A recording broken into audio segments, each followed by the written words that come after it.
अब ये cost function क्या है? कॉस्ट फंक्शन से बेसिकली अपने पूरे के पूरे डेटा सेट के लिए हम डिफाइन करते हैं कि what is the overall error. जैसे हमारे पास कुछ वैल्यूज हैं, इस तरीके की कुछ वैल्यूज हैं and there is a line that goes through the values. तो ये जो डिफरेंस आएगा, we have already learn that this difference is basically our error. तो कॉस्ट फंक्शन से हम हर एक डेटा पॉइंट के लिए, पूरे के पूरे डेटा सेट के लिए अपने इस पर्टिकुलर एरर को मेजर करते हैं। तो cost function measures how well the models predictions match the actual data. ये हमारा एक्चुअल डेटा होता है, ये हमारा प्रेडिक्शन होता है।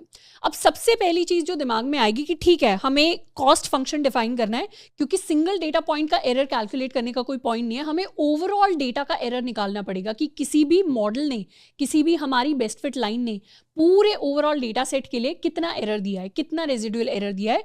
वो बेसिकली हमारी कॉस्ट होती है, या उसको हम कह सकते हैं वो बेसिकली हमारा लॉस होता है कि हमारा कितना लॉस किया है बेस्ट फिट लाइन ने। तो इस कॉस्ट को या इस लॉस को हम मिनिमाइज करने की कोशिश करते हैं। तो अपनी पर्टिकुलर मशीन लर्निंग एल्गोरिथम के लिए हमें एक्चुअली डिफाइन करना पड़ता है कि हम क्या कॉस्ट फंक्शन यूज करना चाहते हैं। तो लॉजिकली तो हमारे दिमाग में ये आएगा कि कॉस्ट फंक्शन क्या है, what is cost function. Cost function में we'll basically need our predicted value minus the actual value. इसका ऑपोजिट भी ले सकते हैं, ये भी ले सकते हैं, इसका ऑपोजिट भी ले सकते थे, एक्चुअल वैल्यू माइनस प्रेडिक्टेड या प्रेडिक्टेड माइनस एक्चुअल। बेसिकली हम ये डिफरेंस कैलकुलेट करना चाह रहे हैं। तो ये बेसिकली हमारा एरर है हर एक सिंगल पॉइंट के लिए। क्या हम कह सकते हैं that this is basically H theta of x for ith point minus y of i। क्या हम ये कह सकते हैं दैट फॉर ith पॉइंट या ith data set, this is basically the error जिसको हम कैलकुलेट करना चाह रहे हैं। यहां पर ये जो yi है, this is the actual value, ये y एक्सिस है, ये x एक्सिस है, ये हमारा डेटा पॉइंट है, ये डेटा पॉइंट की एक्चुअल वैल्यू है।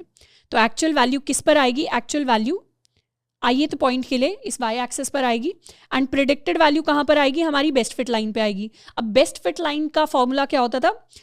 अब बेस्ट फिट लाइन की इक्वेशन क्या होती थी? बेस्ट फिट लाइन की इक्वेशन हमने ऑलरेडी पढ़ी हुई है, that h theta x is equal to theta 0 plus theta 1 x1।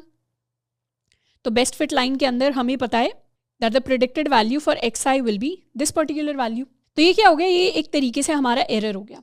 तो सबसे पहला थॉट दिमाग में आएगा कि क्यों ना कॉस्ट फंक्शन के अंदर हम हर एक पॉइंट का एरर ले लें और उसको सम कर दें। हमें बेसिकली सिंगल पॉइंट का ही तो एरर नहीं निकालना, हमें पूरे डेटा सेट का एरर निकालना है। तो हम क्या करेंगे, हर पॉइंट का बेस्ट फिट लाइन से डिस्टेंस ले लेते हैं या एरर ले लेते हैं और इसको करेंगे सम, और इसको क्या करेंगे, इसको हम सम करेंगे। मतलब i इज इक्वल टू 1 से लेकर m तक हम इसको सम करने वाले हैं। सम करने का क्या मतलब है कि हमारे पास हमें हमारे डेटा सेट के अंदर if we have m data points, if the size or the number of rows in the data set is equal to m, तो उस केस में हम 1 से लेकर m तक क्या करें, लूप चला रहे हैं एक तरीके से। ये हमारा समेशन फंक्शन होता है and this is the value that we want to calculate. तो सबसे simplest way of thinking about cost function is this particular value कि क्यों ना हम ये कैलकुलेट कर लें। अब इस वैल्यू को कैलकुलेट करने में एक बेसिक प्रॉब्लम है, and that basic problem is कि कुछ पॉइंट्स के लिए जो वैल्यू आएगी हमारे पास पॉजिटिव वैल्यू आएगी, एंड कुछ पॉइंट्स के लिए जो वैल्यू होगी ये नेगेटिव हो जाएगी, जिसकी वजह से एरर्स एक दूसरे के साथ कैंसिल आउट हो जाएंगे एंड हमारे पास सही आउटपुट नहीं आएगा।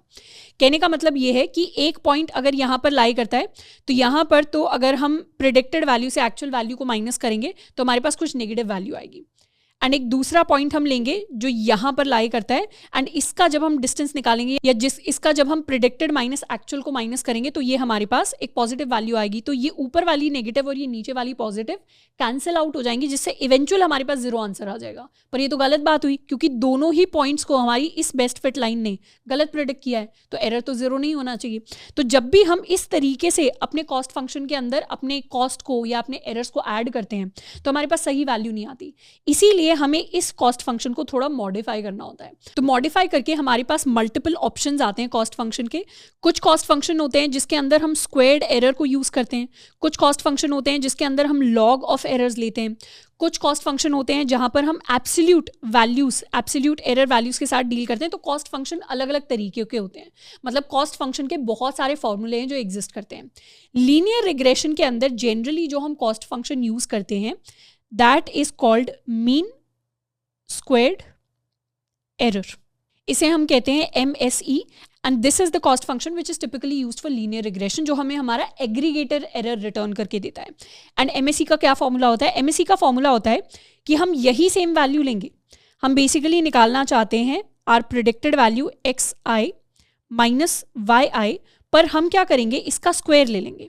तो हम सारी की सारी i इज इक्वल टू 1 से लेकर m तक वैल्यूज का स्क्वायर ले लेंगे. तो ये हमारे पास क्या आ जाएगा, ये हमारे पास स्क्वायर्ड एरर आ जाएगा. एंड हमें इस स्क्वायर्ड एरर का मीन लेना है. मीन लेने का मतलब है कि हम इसे डिवाइड कर देंगे by m, total number of values. हम चीज़ों का सम ले लेते हैं, उन्हें टोटल नंबर से डिवाइड कर देते हैं, तो ये हमारे पास क्या आ जाता है, मीन स्क्वायर्ड एरर आ जाता है. और इसको हम कहते हैं अपना कॉस्ट फंक्शन, जिसको हम लिखते हैं j ऑफ थीटा की फॉर्म में. तो ये क्या हो गया, ये हमारे पास हमारा कॉस्ट फंक्शन आ गया. अब हम क्या करेंगे, जो भी हमारी बेस्ट फिट लाइन होगी या जो जितनी भी लाइंस हम प्रेडिक्ट करना चाहते हैं, हर लाइन को बेसिकली इस फॉर्मूले के थ्रू हम पुट इन करेंगे और निकालेंगे कि हर लाइन हमें कितना एरर दे रही है. जिस भी लाइन का मिनिमम एरर होगा, मतलब जिस भी लाइन के अंदर कॉस्ट फंक्शन के अंदर मिनिमम वैल्यू आएगी, that will be the best fit line. तो हमारा कॉन्सेप्ट था कि एक्चुअल वैल्यू प्रेडिक्टेड वैल्यू में डिफरेंस होता है, उस डिफरेंस को मिनिमाइज हमें करना है. उस मिनिमाइज करने वाली चीज को हमने मैथ के अंदर कन्वर्ट कर दिया. तो ठीक है, पॉइंट के अंदर डिफरेंस होता है, उसको हमें मिनिमाइज करना होता है. ये चीज कंप्यूटर को नहीं बता सकते, पर ये जो फॉर्मूला है इसको हम कंप्यूटर को बता सकते हैं. दिस इज द फॉर्मूला जो हमारी मशीन लर्निंग एल्गोरिथम्स के अंदर लिखे जाते हैं. तो यहाँ पर तो हमने मीन स्क्वायर्ड एरर का फॉर्मूला लिया है कॉस्ट फंक्शन में. इसी तरीके के बहुत सारे अलग अलग कॉस्ट फंक्शन हैं जो डिफरेंट एल्गोरिथम्स के अंदर यूज होते हैं. अच्छा, कॉस्ट फंक्शन के अंदर there is a specific thing. वैसे तो मैथ के अंदर हमारा जो मीन स्क्वायर्ड एरर होता है वो इसी को कहते हैं, पर मशीन लर्निंग के अंदर स्पेसिफिकली जब हम अपना मीन स्क्वायर्ड एरर कैलकुलेट करते हैं तो हम इस वैल्यू को डिवाइड कर देते हैं बाय 2. हम यहाँ पर m की जगह एक 2m लिखते हैं. एंड ये हमने क्यों लिखा है, इसका रीजन अभी हमें समझ में आएगा, but this is basically what our cost function is. अब यहाँ पर 2 इंपॉर्टेंट इक्वेशंस है जिनका हमें पता चल गया. कौन सी 2 इक्वेशंस? सबसे पहले तो कि हमारी जो लाइन की इक्वेशन होगी, बेस्ट फिट लाइन की इक्वेशन, हमें ये पता चल गई. एंड उसके साथ में हमारी जो कॉस्ट फंक्शन की इक्वेशन है हमें ये पता चल गई. ये दोनों इंपॉर्टेंट इक्वेशंस हैं जिनको हमें याद रखना है. बेस्ट फिट लाइन को 2D में लीनियर रिग्रेशन में हम ऐसे रिप्रेजेंट करते हैं, और mean squared error is the cost function that we are using, and उसका फॉर्मूला हम कुछ इस तरीके से यूज करते हैं. अब ये दोनों इक्वेशन तो आ गई, अब इनसे हम अपनी बेस्ट फिट लाइन को एक्चुअली प्रिडिक्ट कैसे करेंगे.